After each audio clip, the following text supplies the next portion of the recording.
My name is Kelly Davis, and I'm 38 years old.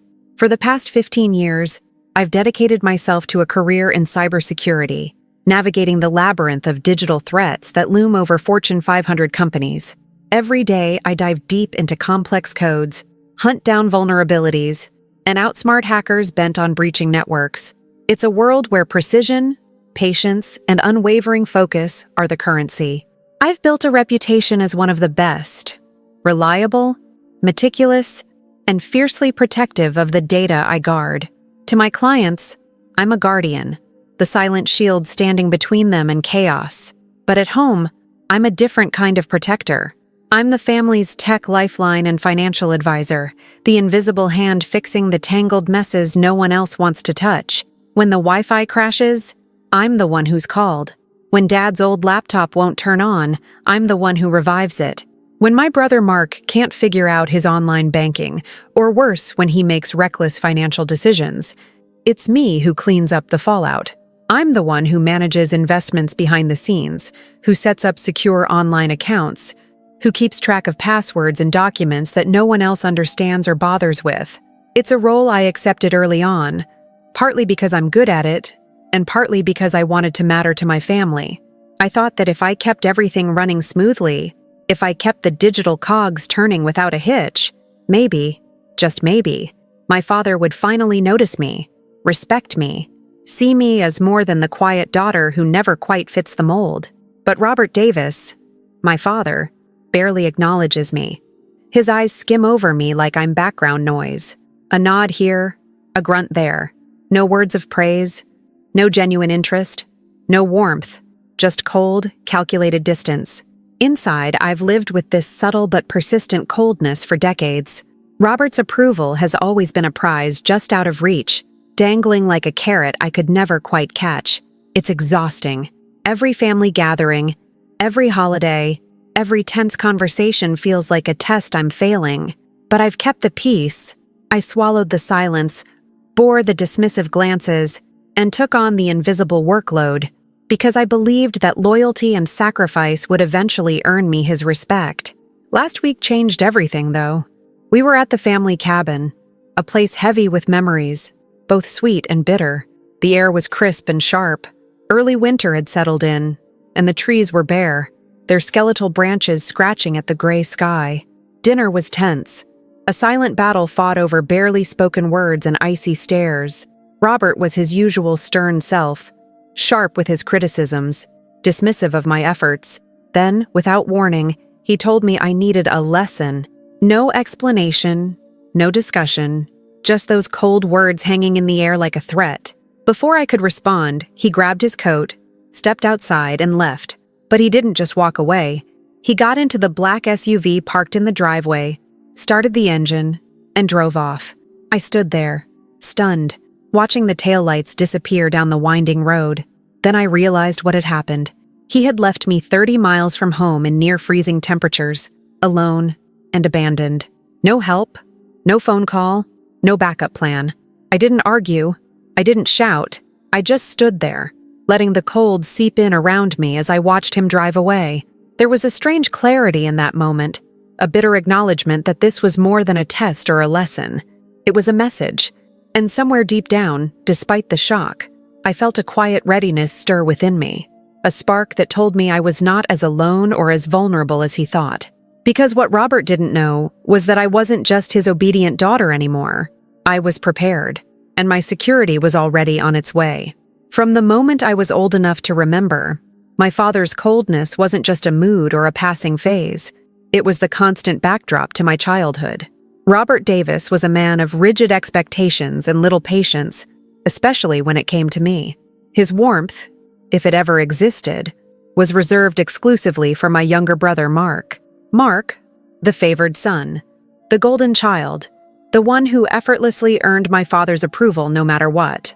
I watched from the sidelines as Mark was praised, rewarded, and shielded from criticism, while I was the family's scapegoat, the perpetual target of blame for even the smallest missteps.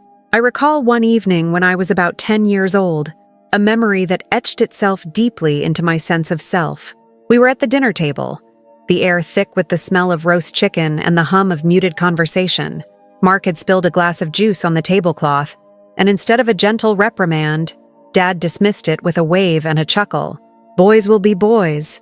But when I accidentally knocked over my cup of water a few minutes later, his voice cut sharply. Can't you be more careful? Why are you always so clumsy? The sting of those words lingered long after the dinner was over. It wasn't just about the spill. It was about what the spill represented. My father's low expectations of me. Family holidays were no refuge either. Where others might find joy or comfort, our gatherings felt like navigating a minefield. I was often left out of conversations, my opinions dismissed or ignored. Mark, on the other hand, was the center of attention, regaling relatives with stories, basking in the laughter and approval that seemed to fill the room whenever he spoke. Angela, my mother, tried her best to keep the peace, her voice soft, her hands often wringing nervously, but she rarely defended me. Her apologies were whispered in private, never in front of Robert, almost as if she feared rocking the boat or provoking his ire. I learned early that the family's harmony was fragile, maintained at the expense of my dignity. It wasn't just favoritism.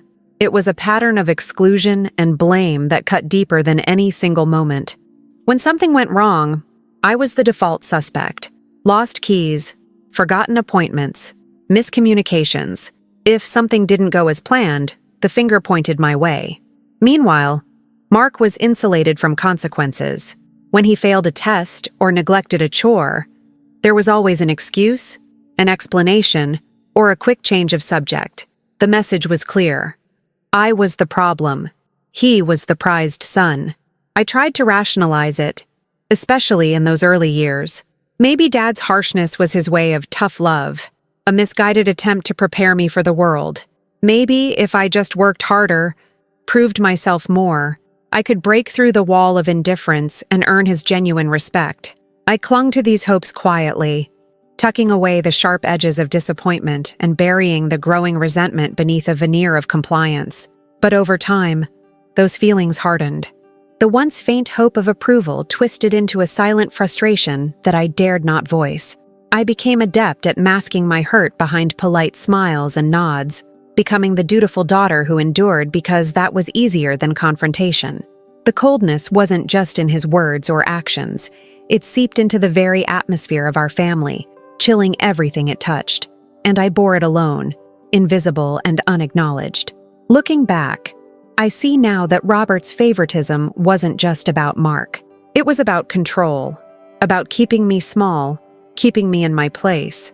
My role was to be the background support, the fixer, the one who could be relied on but never truly seen. The seeds of resentment I buried deep then have grown into the resolve I carry today. Because childhood wounds shape us, yes, but they don't have to define us. And in that realization, the first cracks in my silence began to form, setting the stage for what was to come.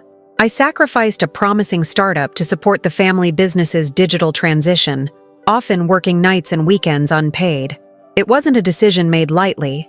I had spent years building my own company, a small but growing cybersecurity firm specializing in secure communications for healthcare providers. The startup was my dream, a chance to carve out a space where I could lead, innovate, and finally receive the recognition I craved.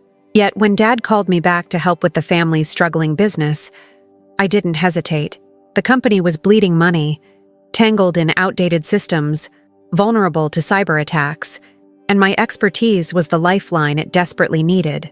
I remember the late nights vividly, sitting alone in the dim glow of my laptop screen, surrounded by stacks of financial reports and endless lines of code. The house was quiet, except for the hum of the server room, where I'd spend hours configuring firewalls and encrypting sensitive data. While my peers at my startup were celebrating new contracts and venture capital, I was patching vulnerabilities that threatened to collapse everything my family had built. There were no bonuses, no extra pay, just the silent expectation that I would fix what was broken.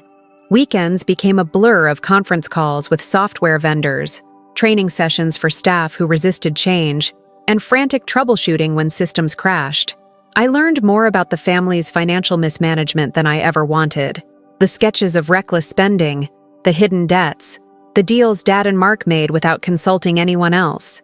I juggled emerging cybersecurity threats while also managing Mark's erratic finances, often stepping in to prevent catastrophic mistakes.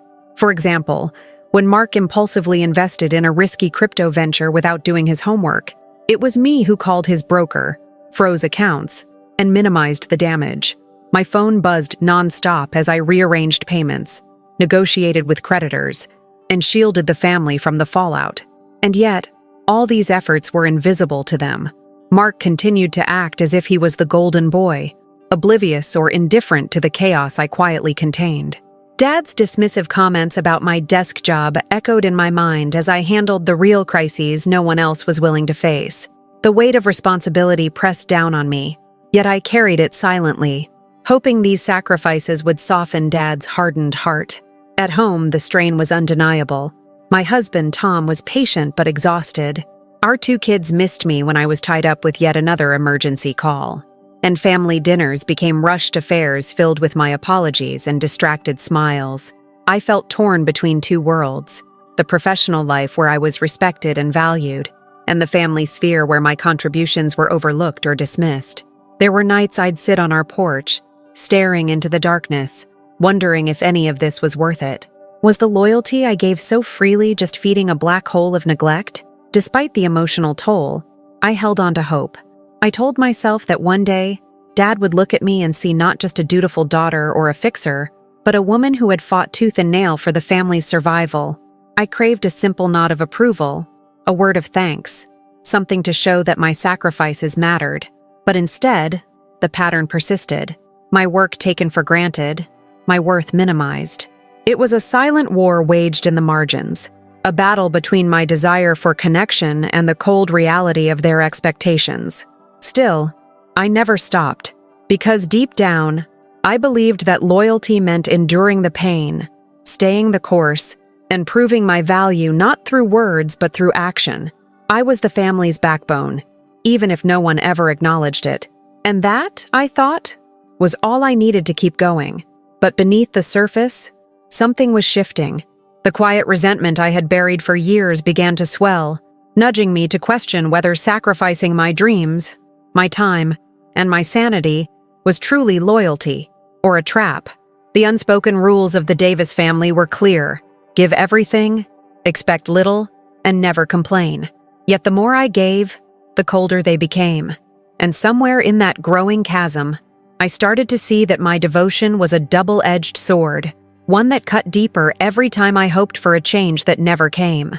What I didn't realize then was that these sacrifices were setting the stage for a reckoning far beyond financial support or digital fixes. They were the prelude to a lesson I would learn the hard way: that security isn't just about protecting data or money, it's about protecting yourself, emotionally and physically, from those who refuse to value you. And when that lesson came, it would change everything.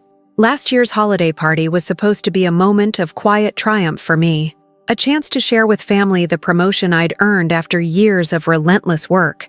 I had imagined a brief announcement, maybe even a genuine smile from Dad, some acknowledgement that all those late nights and sacrifices hadn't gone unnoticed. But the evening unfolded into something quite different, a painful reminder that in Robert's world, my successes were never enough. The Davis family cabin was decked out in its usual festive splendor, garlands draped over the mantel, twinkling lights casting a warm glow over the polished wood floors, and the scent of pine mingling with the aroma of spiced cider and roasting turkey. Outside, a light dusting of snow blanketed the ground, but inside, the atmosphere was tense beneath the holiday cheer. As I entered the room, dressed in a tasteful yet understated navy dress, I caught sight of Dad standing near the fireplace, surrounded by a cluster of relatives and old family friends. His posture was as rigid as ever, his gaze sharp and calculating. Nearby, Mark was holding court, animatedly recounting some sales victory that to my ears sounded mediocre at best. But of course, that didn't matter to Dad. Mark's stories were met with laughter and praise, affirmations that made my stomach twist with a complicated mix of envy and frustration. I waited for my moment, attempting to catch Dad's eye, but he avoided my gaze, as if I were invisible. Angela gave me a quick, encouraging smile from across the room, but even that felt tinged with sadness, as if she knew what was coming but felt powerless to stop it. Finally, someone brought up work, and I seized the opening. "I'm happy to share that I was promoted to senior cybersecurity consultant last month," I said, voice steady despite the fluttering nerves. "It's been challenging, but rewarding." A few polite nods followed, but then Dad interjected, his voice cutting through the room like a cold wind. "Senior consultant? That sounds like just a desk job to me," he said, dismissive. "Sitting behind a screen, hitting keys all day. It's not exactly the kind of work that moves the needle. Not like the sales mark does. Now that's real business." The room fell silent, the subtle energy shifting palpably. I felt the heat rise to my cheeks, but I forced a smile and nodded. "It's more strategic than that, Dad. Protecting data, preventing breaches, it's critical to the company's survival." He waved a hand as if brushing away my words. "You're too sensitive sometimes, Kelly. Maybe that's why you never got as far as your cousin Laura. She knows how to play the game."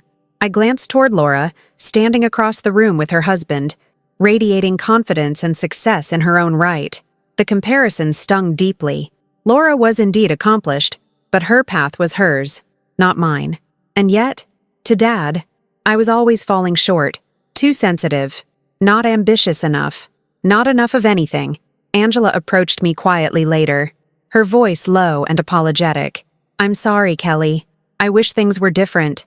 I smiled weakly, unsure whether to feel comforted or more alone. Robert's indifference was a wall that no apology could breach. The damage lingered beneath my skin, an ache that no festive setting could mask. That night, as I lay awake in the guest room, the quiet of the cabin pressing in around me, I wrestled with the question that had haunted me for years. Was I chasing a respect I'd never earn? The party's events replayed in my mind like a slow-motion scene, each word from Dad a whispered confirmation of my invisibility. Yet beneath the sting, a small ember of defiance began to glow.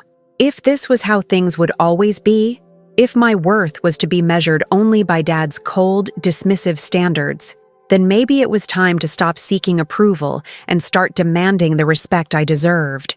But that was a truth still too fragile to fully embrace. For now, I tucked it away, still pretending that the family's version of love and respect was something I could earn. But deep down, the holiday party had cracked open the facade, revealing the true depth of the rift between me and the father I once hoped to reach. And that fissure would only widen in the months to come. 2 months ago, the final blow landed, not with a shout or slam of a door, but with the cold, sterile weight of a legal document. I was sifting through some paperwork in the study when I found the updated will, tucked away among routine bills and investment statements. The ink was still fresh, the date stamped just weeks prior. My heart pounded as I scanned the pages, each word sinking like a stone into my chest. There it was, unmistakable and brutal. My name was missing, completely erased from the list of beneficiaries. The bulk of the inheritance, the family business shares, the cabin, the financial accounts, was all designated to Mark. My brother, the golden son who could do no wrong in Dad's eyes, suddenly stood to inherit everything, while I was left with nothing. No explanation, no warning, just a clean cut, a silent erasure. I sat back, the room spinning slightly. How long had this been brewing? How many times had I been quietly dismissed or blamed, only to realize the stakes were so much higher than I imagined? The will wasn't just paper. It was a declaration of value, and clearly, in Robert's eyes, I was worth nothing. The shock morphed quickly into a deeper, darker form of betrayal. It wasn't just exclusion from the will, it was what came next. Days later, during a family meeting I hadn't even known was scheduled, Robert confronted me with a fury I hadn't seen before. "You're the problem, Kelly," he spat, his voice low and venomous. "You undermine everything I've built. You think you're so smart with your cybersecurity tricks and your so-called logic, but all you do is dig holes.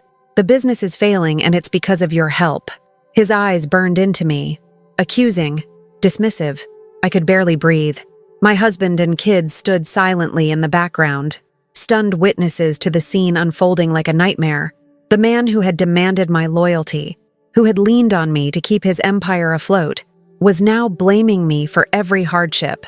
"I've given so much," I said, my voice trembling but firm. "I've bailed out your investments, managed your accounts, cared for Mom when she was sick. I've worked nights to keep this business alive. How can you say I'm the problem?" Robert laughed, a hollow, bitter sound. "You don't get it, do you? You were never part of this family's future. Mark is the one I trust. You're just a liability." The room felt suffocating, the air thick with years of unspoken grievances and silent wounds. My children clung to my side, their eyes wide with confusion and hurt. Tom's jaw clenched as he tried to shield us from the verbal assault, but there was no escaping the damage. That night, as I tucked my kids into bed, the cold reality settled over me like a shroud. I was no longer just the unappreciated daughter. I had been discarded. The sacrifices I'd made, the nights I'd sacrificed sleep and dreams, the countless crises I'd managed alone, they meant nothing to Robert, not for a moment. The betrayal cut deeper than any rejection. It was a deliberate, calculated dismissal of my existence within the family's legacy, a message that my loyalty and love were conditional and ultimately worthless. Yet amidst the pain, a strange clarity emerged. I wasn't powerless. I wasn't invisible. The lesson Robert intended to teach me, that I was expendable, that I should bow to his will, was about to backfire, because I had learned to protect not only data and finances, but myself. And now, I was ready to protect my own dignity and security, no matter what it took. But before I could act, there was the lingering question burning inside. How did it come to this? How had the very people I devoted myself to become the architects of my undoing? And more terrifyingly, what would happen next? Grief was the first tide to wash over me, the heavy, numbing sadness that settled deep in my chest like a stone. I found myself replaying every harsh word, every cold glance, every dismissive shrug that had ever come from my father. I thought about the nights spent hunched over spreadsheets and code, fingers aching from hours at the keyboard, while Mark basked in praise he barely deserved. I remembered the family dinners where my presence was tolerated but never truly welcomed, Angela's soft apologies that faded before they could reach Robert's ears, and the sting of being erased from the will, a document meant to affirm family bonds, now a weapon of exclusion. But grief, as all things do, began to shift. It gave way to a simmering anger that surprised me with its intensity. Anger at the injustice of it all, at the unbearable weight I had carried alone for years. Anger at a man who wielded love as a tool for control rather than affection. Anger at the family dynamic that had taught me to shrink myself, to remain silent, to endure without complaint. I sat in the quiet of my home, the hum of the city outside contrasting with the storm inside me, and I let that anger rise. Slow and steady, like a fire stoked from embers long buried, I began to see the truth with painful clarity. I had been the family's unpaid emotional and financial backbone, the one who silently absorbed the chaos, who smoothed over fights, who plugged the leaks no one else saw. I was the one who stayed up late to untangle tangled accounts, the one who comforted my mother when she whispered her fears, the one who ensured bills were paid and crises averted, all without recognition, without gratitude, without respect. Yet, despite the burden I bore, the family treated me as a liability, as an afterthought. I was invisible when credit was given, blamed when things went wrong, and ultimately discarded when it suited Robert's agenda. The juxtaposition was staggering. I gave everything and yet received nothing in return. No acknowledgement, no love, only cold calculation. That realization burned through me like acid, stripping away years of hope and denial.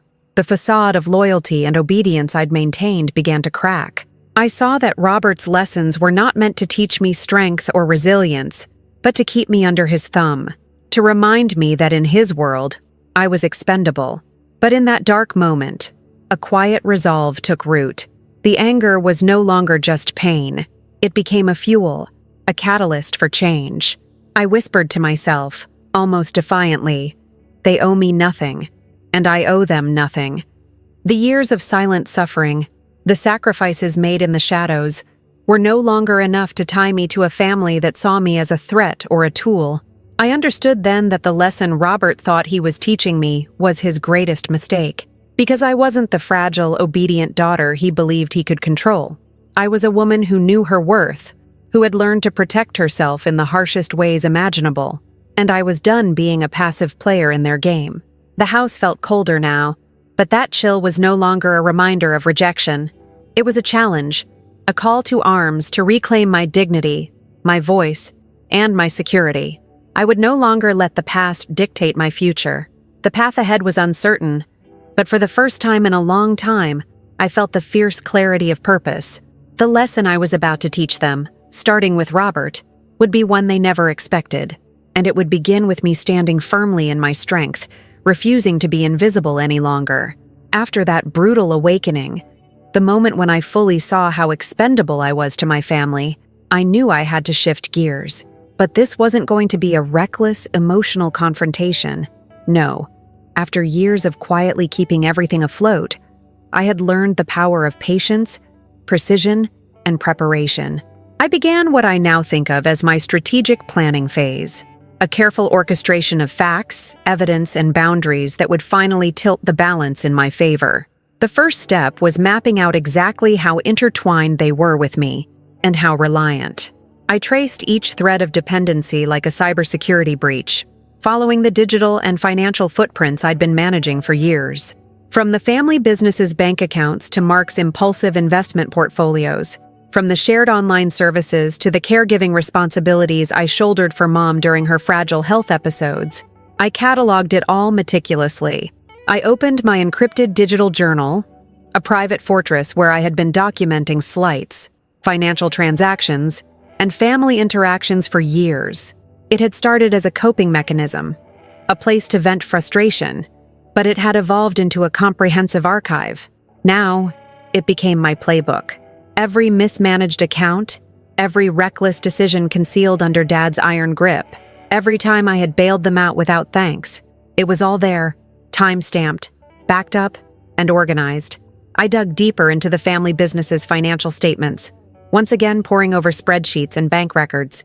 I found the patterns that Robert wanted to hide: misappropriated funds, unreported debts, and inconsistent bookkeeping that could unravel the image of fiscal strength he cultivated among his peers.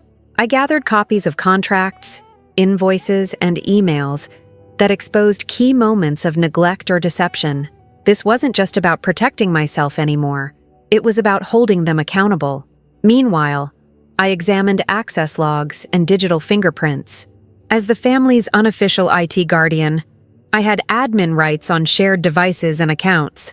I noted every unauthorized login, every failed password attempt from Robert or Mark, every change attempt that wasn't communicated, evidence that control had always been a one-way street with me as the gatekeeper.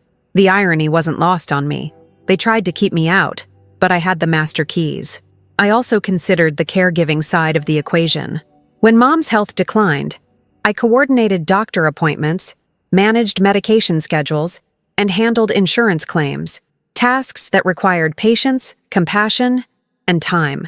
Yet, my efforts were invisible to Robert, seen as expected rather than appreciated. This invisible labor was a quiet form of power I hadn't fully acknowledged until now. Outside the family's direct dependencies, I looked inward to assess my own resources. I tightened security around my personal and business assets, adding layers of protection that extended beyond firewalls and encryption. I engaged a trusted lawyer to review estate documents and draft legal safeguards designed to prevent any underhanded moves. Privacy provisions, power of attorney adjustments, and business ownership transfers were carefully planned but held in reserve, my hidden arsenal. Then there was Jason, my security chief and confidant. I called him in quietly, explaining the situation without drama, outlining the risks and requesting discreet surveillance of any suspicious activity related to my family. Jason understood implicitly the stakes. This wasn't just about physical safety, but about protecting my autonomy in a hostile environment. His calm, steady presence was a balm in the midst of turmoil, and his network of contacts and resources gave me a sense of control I hadn't felt in years. Throughout this process, I maintained the facade of the compliant, dutiful daughter. I answered calls with measured politeness, attended family gatherings with forced smiles, and kept conversations strictly neutral. They had no idea I was quietly retracting access, collecting evidence, and preparing to redraw the lines of engagement.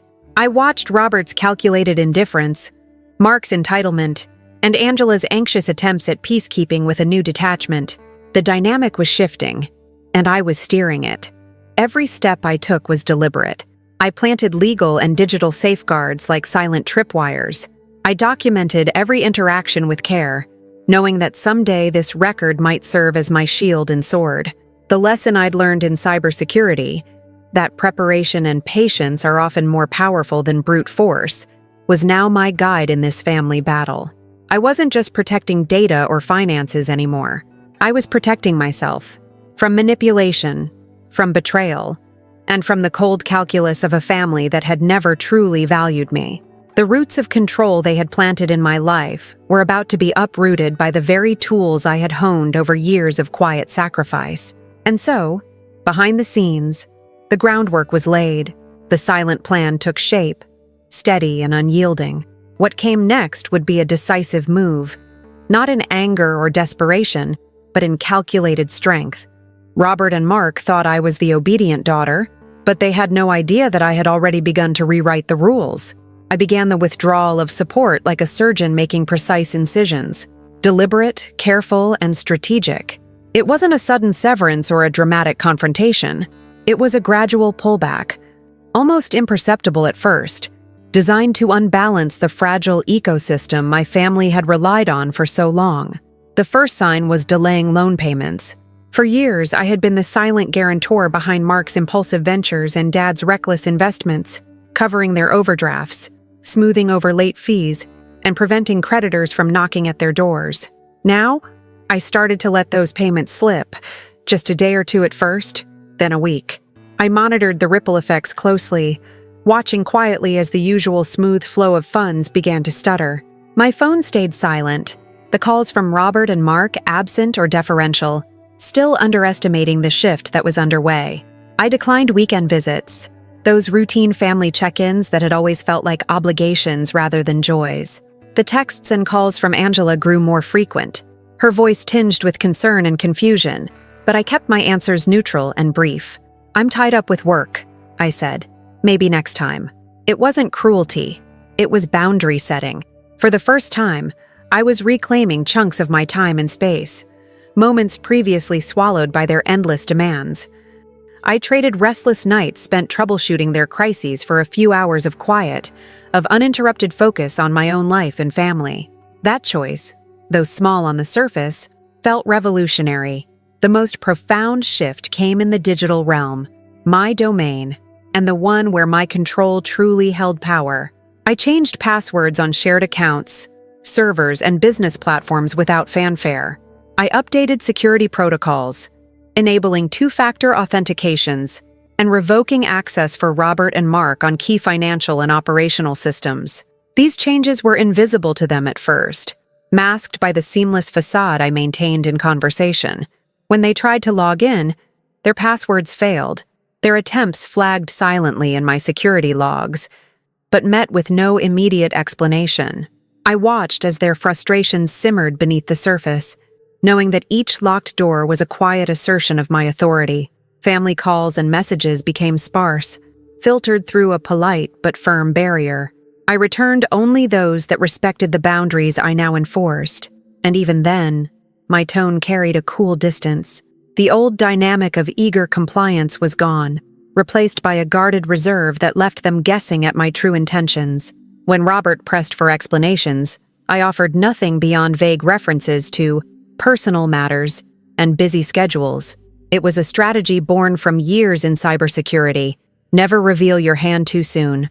Always keep your adversaries uncertain. Meanwhile, Jason's presence grew more noticeable. Not overtly, but enough to send a message. He was a calm and steady shadow, the discreet guardian whose watchful eyes covered both digital and physical spaces.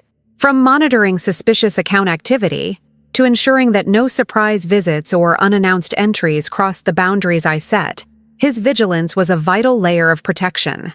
I trusted him implicitly, knowing he could act swiftly if the situation escalated. His quiet professionalism provided a cushion of security that steadied my resolve in moments of doubt. What I found most satisfying, though I hid it well, was the subtle unraveling of their assumptions. They continued to treat me as the ever-available daughter, the family fixer who would absorb their chaos without complaint. But beneath their casual disregard, the foundation was shifting. Mark's frustration grew as his financial entitlements faltered. Robert's impatience simmered, though he masked it with practiced indifference. Angela's anxious attempts to mediate felt increasingly futile. Her calls tinged with desperation, but met with my unwavering boundaries. I documented every interaction meticulously. Calls unanswered, passwords changed, payments delayed, each a data point in the growing dossier of reclamation. This was no longer about punishment. It was about rebalancing a relationship long tilted against me. I was taking back control piece by piece, using the very tools and knowledge that had made me indispensable for so many years. The coldness that once felt like a prison was now the climate in which I thrived. Clear, precise, and focused. With every delayed payment, declined visit, and locked account, I built a fortress around my dignity. The silent trap I laid was tightening, but it remained invisible to them, for now. The lesson I was crafting was subtle but unyielding. The era of unquestioned loyalty was over, and the daughter they thought they controlled was already well beyond their reach. The turning point, I remember that moment with a clarity that still sends a shiver down my spine. It was the day I drew my line in the sand, the day I moved from silent endurance to decisive action. For years, I had been the invisible engine running the family's financial machine, the quiet architect behind the scenes who kept everything from falling apart. But Robert and Mark had built their comfortable lives on the assumption that I would always be there, available, unpaid, and unacknowledged. That assumption was about to shatter. I sat at my kitchen table, the soft hum of my laptop filling the room, the weight of years pressing heavily on my shoulders. The documents and spreadsheets were spread out before me like pieces of a puzzle I'd been assembling in secret. With deliberate care, I initiated the transfers, business ownership stakes moving from their names to mine and Tom's. I removed Robert and Mark from all shared financial accounts, checking, savings, investment portfolios, everything that had once been a communal resource now closed to them.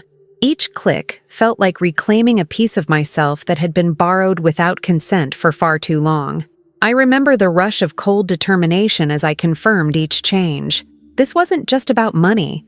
It was about power, respect, and redefining the rules that had governed my life. I thought about Robert's dismissive smirks, Mark's entitled grins, the way they'd taken for granted the labor and loyalty they never bothered to recognize. Now the power was shifting, and I was the one holding the keys. But I didn't stop there.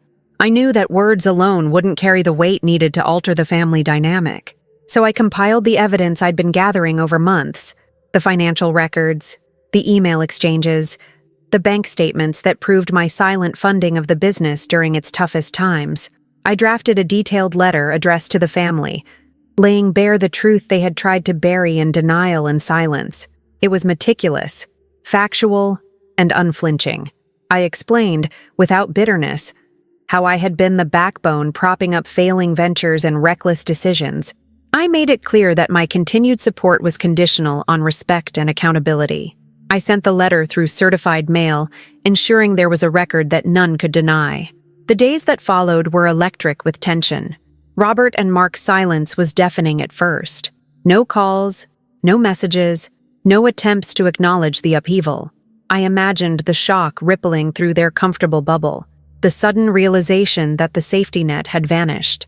When they finally responded, it was with a mix of denial, anger, and desperation.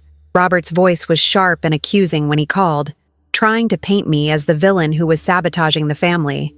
Mark's texts were pleading, veiled threats thinly disguised as apologies, but my resolve was ironclad. I responded only with firm boundaries, reiterating that this new reality was non-negotiable. One of the most surreal moments came when I formally informed them that I was revising the will to reflect the truth. I engaged the lawyer we had consulted months ago, who assured me that the documentation I'd amassed would stand up to scrutiny. The will amendment wasn't just a legal maneuver. It was a declaration that my worth and contributions would no longer be erased or marginalized. It was an act of reclaiming my legacy on my own terms. I could almost hear the unspoken shock in the family's reactions. The certainty that they had held for decades, that I was the compliant daughter, the fixer who would absorb every blow without protest, was crumbling before their eyes. For the first time, they saw me as a force to be reckoned with, not a footnote in their story. Throughout this upheaval, I remained composed on the surface, careful to avoid giving them fodder for further manipulation. But inside, a fierce satisfaction bloomed. Years of sacrifice and invisibility had culminated in this moment of power and clarity. I wasn't just protecting my assets or my family's financial future. I was protecting my dignity and demanding the respect that had always been denied. And yet, beneath the calm exterior, I was acutely aware that this was just the opening move in a much larger battle. Robert and Mark would not surrender easily. The foundations of their control were being shaken, but the cracks threatened to explode into chaos. I braced myself for the storm that was sure to follow, knowing that my security, both digital and physical, and my carefully laid plans would be tested like never before.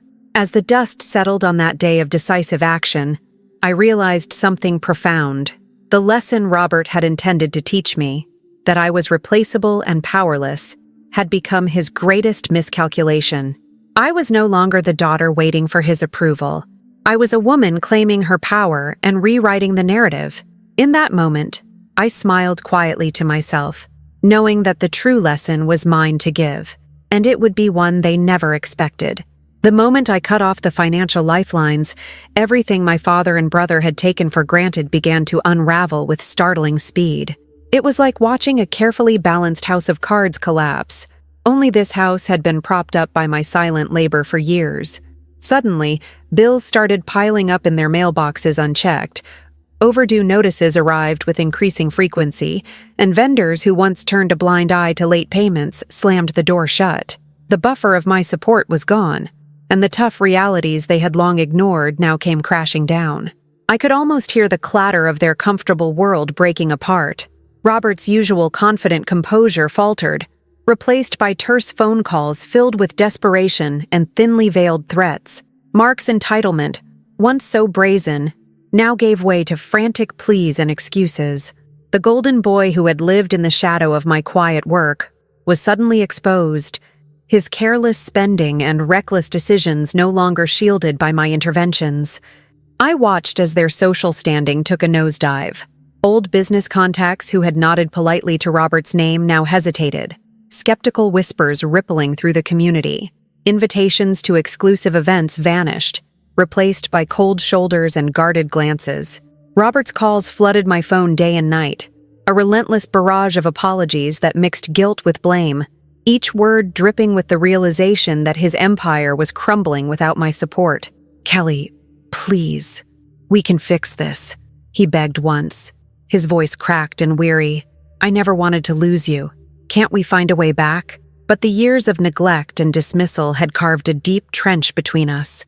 I listened quietly, my heart steeling itself against the familiar manipulation.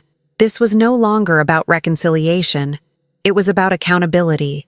Mark's messages were more frantic, veering between contrition and entitlement, a confusing tangle that made it clear he hadn't fully grasped the gravity of his situation. "I'll change, Kelly. Just give me a chance. Don't do this," he texted one evening. But I knew better.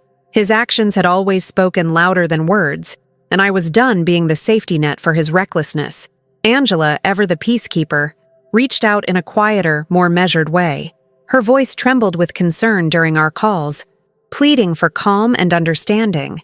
She tried to mediate, to bridge the widening gap, but her efforts felt like whispers against a rising storm. I respected her intentions but remained firm. The boundaries I'd set were non-negotiable. As the cracks widened, friends and distant family members began to murmur behind closed doors. The carefully maintained image of the Davis family patriarch began to unravel in their eyes. Where once there was unquestioned respect, Suspicion and curiosity took root. Rumors swirled about financial troubles, whispered doubts about Robert's leadership, and questions about Mark's competence. Those who had admired or envied the family's status now watched with a mixture of pity and disdain. Behind the scenes, I documented everything: the calls, the messages, the faltering attempts to patch things up. Each interaction was another piece of evidence in a growing dossier that would protect me from future attacks or false claims. Unlike before, I no longer answered every call or responded to every plea.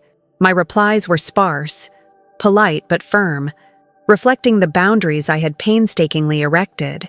I felt a strange sense of vindication mixed with sorrow. It was painful to see the man who had been my father reduced to this state of desperation, but it was also necessary.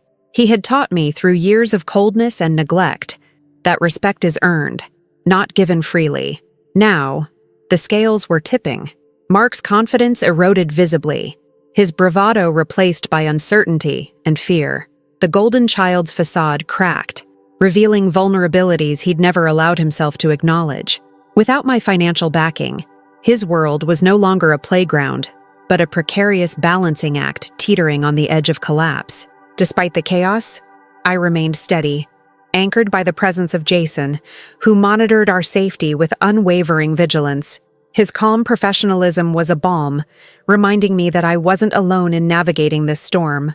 I was no longer the powerless daughter. I was the one directing the course.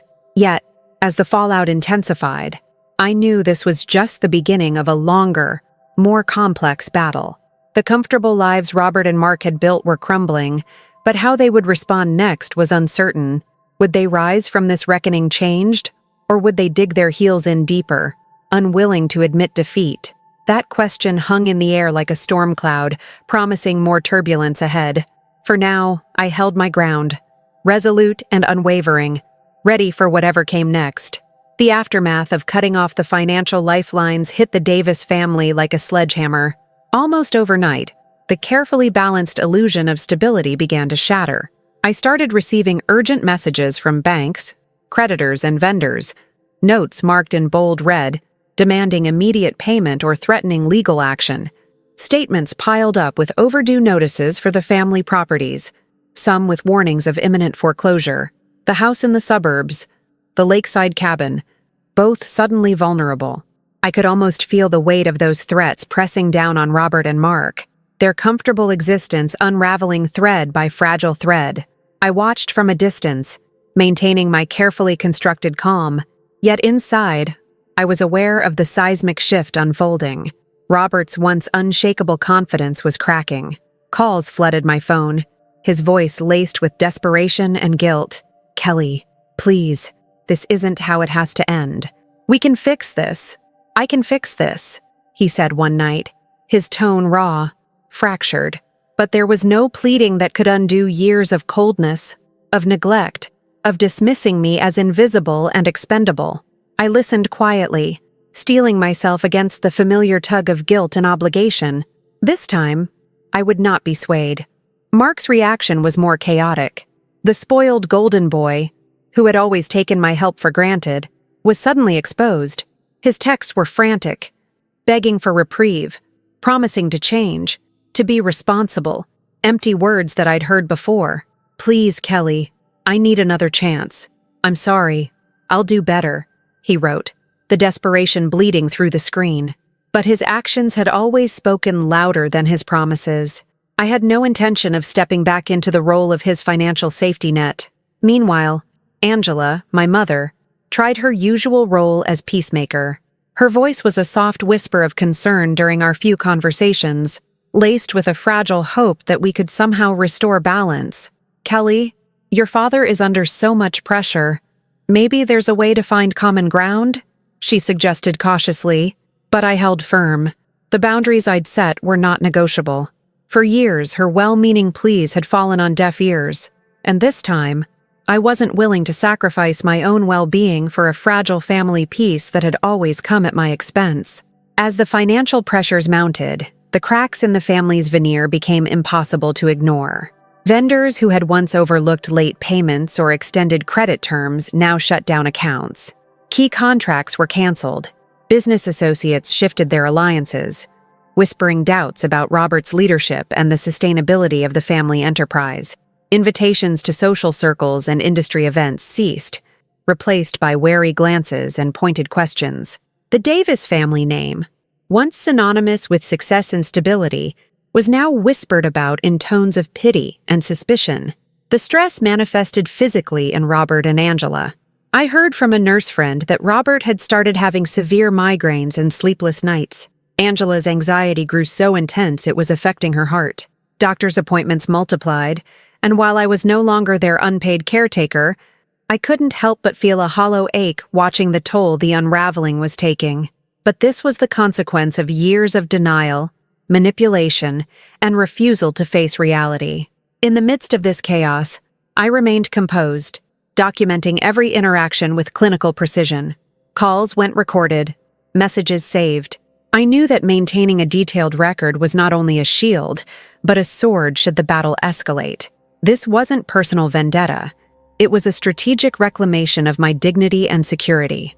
Unlike before, I no longer answered every call or message. My responses were brief, polite, and firm, reinforcing the boundaries I'd painstakingly erected. Rumors began swirling beyond the family, reaching distant relatives and acquaintances. Some expressed sympathy, others judgment. A few distant cousins reached out with cautious apologies or veiled accusations, unsure where to place their loyalties. The community's whispers shifted from reverence for Robert's patriarchal image to concern over the toxic dynamics festering beneath the surface. The Davis family, once admired, became a cautionary tale, a portrait of power corroded by dysfunction. Mark's bravado crumbled. The golden child, once untouchable, was now visibly shaken. His entitlement fractured, exposing vulnerabilities he had hidden behind arrogance for years. Without my financial backing, the illusion of invincibility faded, leaving him scrambling to keep his footing in a collapsing world. I saw him falter in public appearances, his confident smiles replaced by forced grins and nervous glances. Through it all, Jason remained my steadfast anchor. His presence was a quiet reassurance, a shield against unpredictability. He monitored our physical safety and digital security with unwavering vigilance, intercepting suspicious activities and ensuring that no unexpected confrontations could catch me off guard. Knowing he was there allowed me to stay focused, measured, and unyielding. I was no longer isolated. I was fortified. Yet, beneath my steady exterior, I recognized this was only the beginning. The fallout was escalating, the consequences rippling outward in unpredictable ways. Would Robert and Mark rise to this reckoning? Or would they double down on denial and resistance? Their next moves could threaten everything I'd built or confirm the new reality I was determined to enforce. For now, I stayed resolute, unshaken, impartial, prepared for whatever storm loomed on the horizon. The lesson I was teaching was unfolding, and the family's future was no longer theirs to command alone. The Davis family stood at a crossroads that day, one I had long envisioned but never dared to openly declare, until now. The old rules, the unspoken agreements that had allowed my father and brother to wield control through manipulation and entitlement, were no longer valid. Respect and equality were no longer optional. They were the foundation upon which any future relationship would have to be built. It wasn't a threat, but a necessity. Without it, there would be no connection, no reconciliation. I laid out my terms clearly, and without hesitation. Any contact moving forward would require accountability, honesty, and a recognition that I am no longer the invisible daughter who silently accepted neglect and dismissal. If Robert wanted to speak to me, he had to acknowledge the harm he'd caused and commit to change, real change, not empty promises. Mark, too, had to demonstrate that he could be responsible, that he was willing to earn back trust rather than demand it as a birthright. Angela, caught between loyalty and fear, was offered space to engage only if she respected the boundaries I'd set and stopped enabling the toxic cycle that had hurt me for so long. The message was firm, but not cruel. I was not seeking vengeance or to deepen wounds. I was simply insisting on fairness and dignity. For years, I had given everything without receiving even the smallest measure of respect. No more. The family had to learn that love is not unconditional in the face of abuse and neglect. True connection requires mutual effort, mutual respect. This new reality unsettled them more than I expected. Robert's calls became less frequent and more guarded, as if measuring the weight of the words I'd spoken. Mark oscillated between anger and confusion, struggling to comprehend a world where privilege had limits. Angela's voice trembled when we spoke, torn between hope for peace and fear of losing the family she tried so hard to hold together. But I stood firm, unwavering in my resolve. The walls I'd built around my dignity were not walls of isolation. They were fortifications of self-respect. With my boundaries in place, I turned my focus inward and outward toward what truly mattered: my chosen family. Tom, my husband, stood beside me with quiet strength, a partner who never questioned my worth or doubted my decisions. Our children, whose laughter and love filled our home with warmth, reminded me daily why I had to protect this sanctuary. Friends who had witnessed my struggle offered support without judgment, becoming an extended family of acceptance and encouragement. These relationships were my refuge and my power, the true security I had cultivated through years of pain and perseverance. As I embraced this new chapter, I felt a profound sense of peace, not the fragile, temporary peace born of denial or hope for approval, but a grounding peace rooted in self-awareness and empowerment. I had reclaimed my voice, my autonomy, and my dignity. I was no longer defined by the coldness of my father's rejection or the shadow of my brother's favoritism. I was whole and capable on my own terms. Of course, the reckoning for Robert and Mark had only just begun. The consequences of their choices rippled through their lives, forcing them to confront vulnerabilities that had long been hidden behind arrogance and control. Whether they would grow from this reckoning, learn humility, and rebuild relationships based on respect, or whether they would harden their hearts and remain trapped in the patterns of abuse, was a path only they could walk. I had made my peace with that uncertainty. Blood ties do not excuse cruelty. Respect must be earned, not demanded. In the quiet moments between disruption and rebuilding, I found clarity. I understood that my journey was not about defeating my family, but about freeing myself from the chains of old dynamics. The lessons I learned about self-worth, boundaries, and security were the true inheritance I would pass on to my children and the legacy I would carry forward. For the first time, I was not just surviving the cold, I was thriving beyond it. And that strength was mine alone, unshakable and real.